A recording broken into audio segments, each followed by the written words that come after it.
rafales à 200 km/h, du jamais vu à Hong Kong. Dans les rues d'ordinaire bondées, les rares passants sont littéralement balayés. Ces vidéos amateurs témoignent de la force du vent. Les bourrasques déracinent les arbres, mais aussi les constructions, comme ces traditionnels échafaudages en bambou. Si les typhons sont habituels dans la région, la violence de celui-ci est telle qu'il a même soufflé ses hangars et fait trembler les gratte-ciel. De nombreux immeubles ont vu leurs vitres souffler, provoquant à l'intérieur des appartements d'impressionnants dégâts.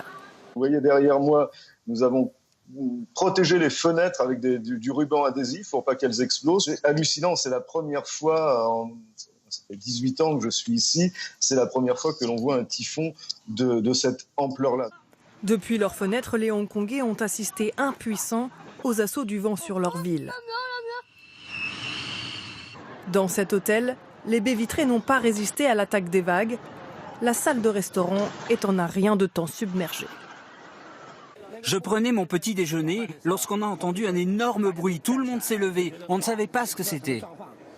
Mangkhut a fait plus de 200 blessés à Hong Kong.